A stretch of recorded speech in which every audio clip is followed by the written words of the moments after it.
Today's lesson is on measures of centers of data sets.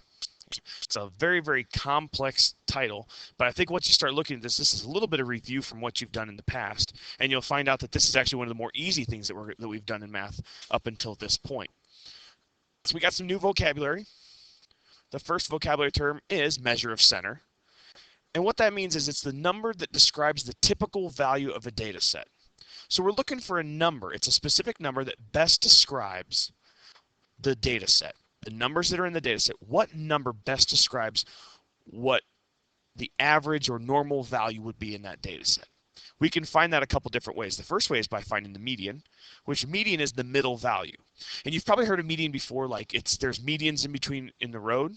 It's the concrete part that goes in between the two lanes. It's in the middle to help kind of keep the traffic flowing the right way. So you can always remember median means the middle because it's in the middle of the road. The other way we can do it is mode. Mode is the value or values that occur most often. Now I include the words value and values because there can always be more than one mode. There doesn't always have to be just one, it could be multiple modes. So there's our vocabulary. Let's try to put these things to use here to find some measures of center. The first thing we're going to do, in order to find the median, we've got to list the data in order. And we find the middle number. So I'm going to put these numbers in order from least to greatest. From least to greatest. So if I'm going to do that, I'm going to start off with the 5, then 8, then 9, 12, 14. Those are my pieces of data there. Now there's a couple different ways you can find the middle. Okay, I know that there's 5, so I can count 1, 2 from the end there, and say 3 is in the middle. But one of the ways I like to do it the best, because it's kind of foolproof, you can't really mess this up, is to start crossing off your numbers or underlining your numbers to get to the middle. So what I do is I start off on one side and I say, okay, I'm going to cross this one off. So I go to the end and cross that off. If I do the next one, then I do the next one, and it leaves me with one number directly in the middle. And 9 is my number in the middle. So 9 is my median.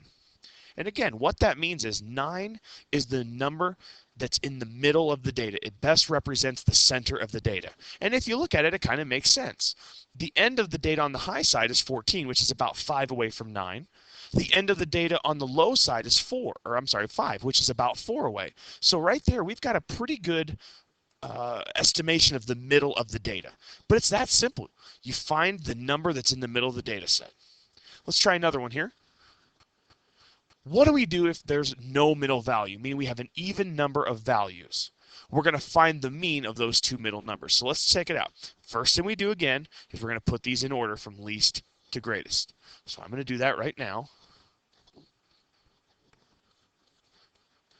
And there you go.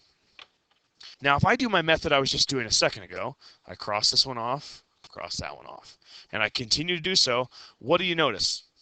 I get to these two middle numbers. Well, I don't want to cross them both off because then I have no median, and there's always a median. You can always find a median. So what I'm going to do is I am now going to take and find the sum of these two, because we are going to find the mean of the two middle numbers. And remember from the last lesson, mean is the sum of the data divided by how many there are. So I take and I add up 5 plus 7, which gives me 12. Then I take 12 divided by 2, because there's only 2 numbers that I'm dividing by, or that I'm adding, and 12 divided by 2 is 6. 6 would be my median here. That best describes the center of the data. If we look again, on the high side, you've got 11, which is 5 away from 6. On the low side, you've got 2, which is 4 away. Not bad. That's a pretty good measure of the center of the data.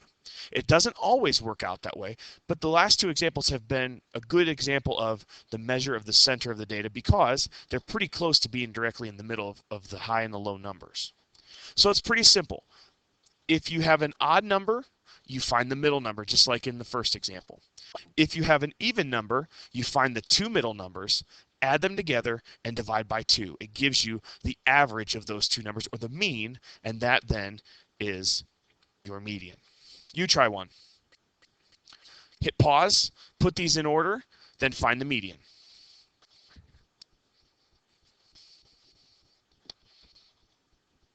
All right, let's see how you did here. If I'm going to put these in order from least to greatest, it's going to look like this.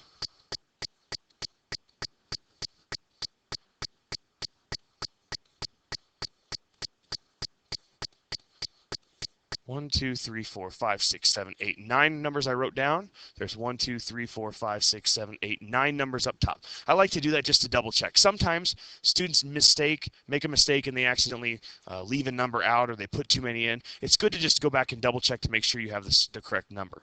All right, I'm going to try my method. And now this time I'm going to underline. I like to underline because when I cross off the numbers, I can't really read them again. So I underline.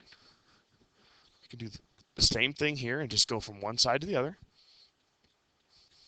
until finally I come up with a number in the middle. And the median of this set of data is 9. Now, if this is the direct median or middle, we would expect that to be very close to being the same on each side. On the high side is 20. That's 11 away from 9. On the low side is 3. That's 6. So 6 and 11 aren't really all that close to each other. This might not be the best way to measure the center of the data. We might be able to find that a different way, either with the mean or with the mode. But median, this one might not be the best center, but that is the median of this set of data. Here's another example for you. This is the median of 14, 19, 16, 13, 14, and 16. Put them in order, push pause, find the median, and push play when you're ready to see the answer. All right, let's check it out. I'm going to put them in order, least to greatest, 13, 14, there's another 14, another 16, another 16, and lastly, a 19. 1, 2, 3, 4, 5, 6 that I wrote down. 1, 2, 3, 4, 5, 6 at the top. All right, I'm going to start off my method here and start at this side, cross that one off, then that one, and keep working my way till I've come up with 2. There's an even number of data, so I have to do the mean. 14 plus 16 is 30. 30 divided by 2. I'm running out of room here. If I take 2 times 1 is 2, do the subtraction, then times 5 is 10. So therefore, the mean of this set of data is 15. So that's the median. The other one we're going to look at is mode. And if you think this one is easy, mode's even easier. You're going to still put the data values in order, but the only thing you have to do then is just decide what number or what numbers occur the most often. So let's put these in order from least to greatest again. 40, 44, another 44, then a 48, 55, another 55, 58, 67. 1, 2, 3, 4, 5, 6, 7, 8. 1, 2, 3, 4, 5, 6, 7, 8. Perfect. All I have to do is look at this and I say, what number or numbers occur more than the rest? And check this out. There's 2 44s. There's 2 55s. Those occur more than the rest. My mode would be 44 and 55. It's that simple. What numbers occur more often than the rest of the data set? And that's what we have, 44 and 55. Let's try another example here. Here's another data set. Again, we're going to write these in order from least to greatest. I'm going to make sure I get all the numbers in there. Oops, I missed a number. So I got to be careful. 27, 33, 36, 44, and 52. All right. Now, looking at that set of data, do I have any numbers that occur more often than the others? There's 113, 119, 127, 133, 136, 144, and only 152. None of those numbers appear more often than the others. So, is there a mode? Is there a number that occurs more often than the rest? In this case, no. Now, here's the problem that some kids make when they go to write down the mode for this. A lot of times I see students want to write down 0 as the mode. That is not correct. The reason being, 0 could possibly be a number in this data set. You never want to write down 0 as a mode if there is no mode. You just need to write no mode. It is possible to not have a mode, and we just showed it right there. So don't write 0, write no mode. You guys give it a shot. Put these in order. Tell me what the mode is. Push pause, push play when you're ready to go. All right, let's take a look here. 81, 89. Oops, I forgot my 71 at the start. And I'm having some smartboard issues here. We'll get it figured out. There we go. 71, 81, 89.